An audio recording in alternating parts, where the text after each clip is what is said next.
A nationalist Danish party has once again put itself in the spotlight following an anti-migrant stunt in a suburb of Copenhagen. Let me tell you about it. The group responsible here, called the Far-Right Danes Party, distributed these flyers that looked like a one-way airline ticket, and they were put in the post boxes of residents with non-Danish sounding names. People with traditional sounding last names, in fact, then received something else. They got a false cheque for the equivalent of €2 billion.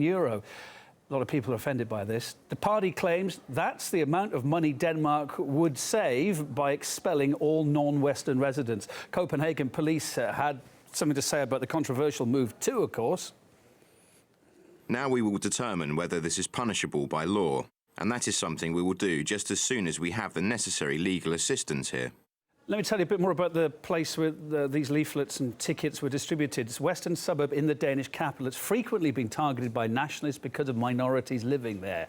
Denmark's parliament says, too, it is concerned that Danes are becoming minorities themselves in some areas. Let's discuss this with Mo Ansar, political commentator, and Iben Thranholm, a Danish journalist. Hi, guys. Thanks for your time today. Let me start with you, Mo. I've just highlighted the whole story here. Your initial thought? I think it's interesting because extremely if you travel repulsive. not too far from there. Straight to you, but yeah. Thanks. I think if you travel not far from there across to Copenhagen, to Malmö, to Gothenburg, and up the west coast of Sweden, you'll come to Oslo and you'll come to Norway. And it wasn't too long ago we saw far-right nationalist, Christian, crusader, clash of civilization narrative types like Anders Breivik massacre 100 people in Utøya and Oslo. The state of affairs with the rise of the far right in Denmark, across the Baltic region, across Scandinavia and the Nordic countries getting increasingly worrying. Denmark's seen an increasing number of hard right, even further right than the Danish People's Party appearing on the scene and are continuing to agitate, to frighten and to stir up hatred in communities, and they're trying to create a popular movement, effectively leading to a purge of Muslims and refugees and immigrants in this part of Europe. Yeah, back to Denmark. Iben, this is happening in your country. What do you think about it? Well, I think it's very repulsive and I find it terrible and I condemn it. But having said that, I think that there are concerns here about migrants. And I think the reason why this came up is because this statement that the parliament made has created a huge debate. And people are afraid to express their concerns because they're afraid of being labeled racist. So that because we don't have an honest and transparent debate, I mean, things like this happens because then suddenly, I mean, the cup brims over and we have this kind of hatred going on. I think it's really repulsive, but there are really a lot of problems here. And I think because of this, the wave of migrants, we have increased sexual assaults and harassments, and Danish people feel threatened, culturally threatened, because in those areas, more than 50% are non-Western citizens. So it is a problem, and we need to address it, because if we are not, able to tell the truth, then we are going to face more things like this. So we have to be honest and have a transparent debate. Well, Mo, a lot of people, I suppose, would say that Iben's being very reasonable there, an open, honest debate. Your thoughts on that? I think it's very difficult to be in a situation where you can say far-right, anti-Muslim, anti-refugee, and let's be honest, we're talking about refugees who are coming from Syria and escaping war and persecution and terror and death. We're talking about Muslim school kids who are wanting to wear the headscarf or wanting to pray. We're talking about civil liberties and freedoms. I find it very, very difficult when someone like Iben, who is a respected voice, who is a quite moderate person, to say it's terrible, but there's no but in this situation here, okay? This is the rise of hatred, this is the rise of the far right. The difficulty we have is when we look at people like, I think it's Daniel Carlson, he's a former Nazi. When we look at Alex Aronson in the Danish People's Party, he was saying that the only worse thing than a devout Muslim is a convert. So he's saying white Danes who convert to Islam, they're somehow a threat to the West, they're somehow a threat to Danish life. I'm really sorry if Danish people and other Europeans can't handle multiculturalism and a mixing of cultures. There is no cultural supremacy here where people are trying to be wiped out. This is a case of trying to learn to live together. Yeah, but even going back to what we were saying just now, the Danish Parliament, as we've mentioned, has adopted this resolution expressing the concerns of the Danish people that in some places they're a minority in some areas of the country. Well, hang on, I live in London. Some parts of near where I live, I'm a white guy. Most of the people in my street, in fact, are not white, but it's normal. You know, that's what you do these days in big cities. That's what it's like. What's the problem? Why have the Danes got such a problem with that? I've got great neighbours. We get on well. What's the problem?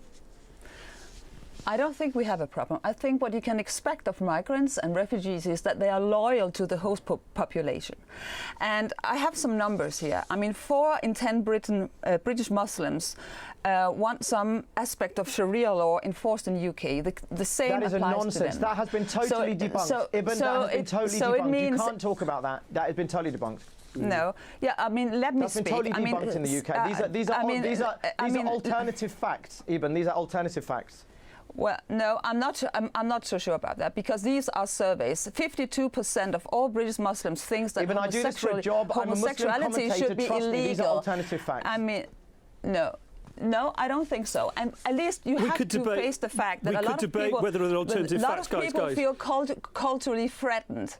A lot of people feel culturally threatened. This is a fact, and we need to address that. Otherwise, you are creating hatred. I mean, then you are discriminating against the host population if you don't want to accept these facts. I mean, right now, so you do have far-right leanings. Ibn, sorry, can I come in? Ibn, you do have far-right leanings. No, I don't. So you're saying that you're talking about a host nation.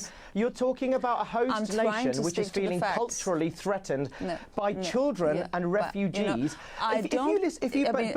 If you listen to people like Pernille Vernood, who is from the New Right movement in Denmark, she's been talking about a headscarf ban, talking about increasing trade relations with Norway and the UK, and using the same kind of rhetoric that Trump uses, that UKIP uses, that Farage uses, which is saying, let's focus on trade, but at the same time, under the guise of trade, we're going to usher in some far-right, anti-migrant, anti-refugees, super and uber-nationalist sentiment, which is driving hysteria.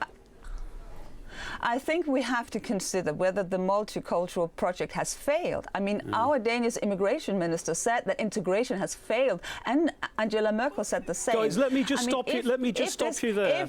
Okay. Let me just stop you there, because that's what I wanted to get on to next. Angela Merkel, the great proponent of this, just a year or two ago, the door was open. She's changed her tune of late. Let's listen to the way she's changed her tune. I'll come straight back to you guys.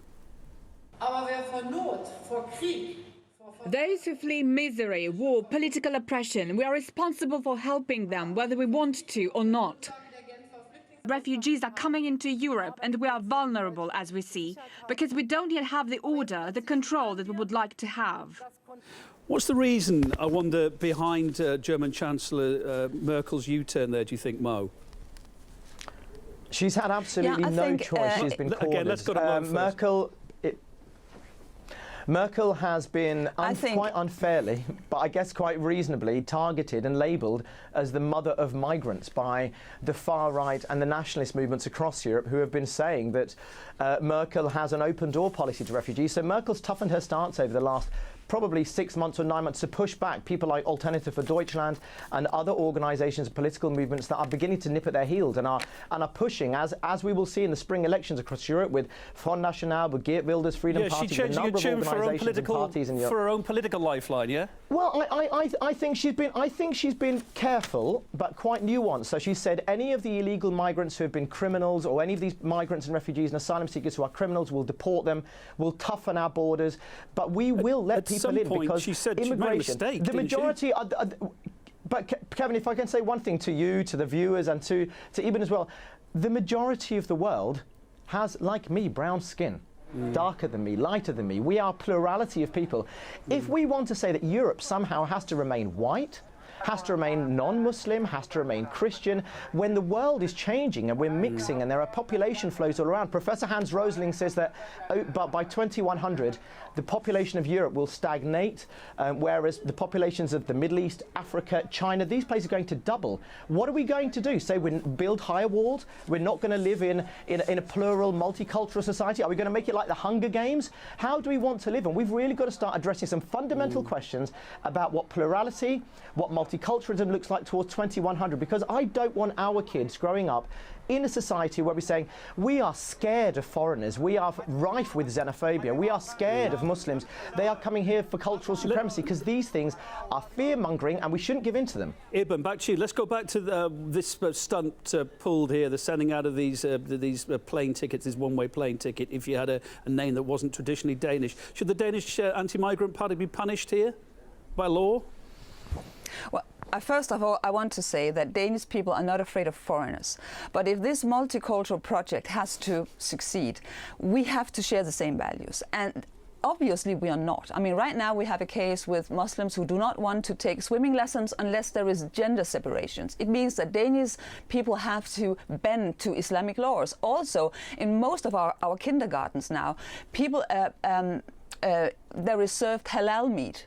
So it means that, of course, if a small group of people, there are only 250,000 Muslims in Denmark, and we are 5 million, and they are able to impose those laws on us, which have different ideas, different values. So it's all comes down to values, and it's obvious that in the multicultural society, many people do not share the same values. I mean, the reason why America was such a success was because everybody shared the same dream about the American dream.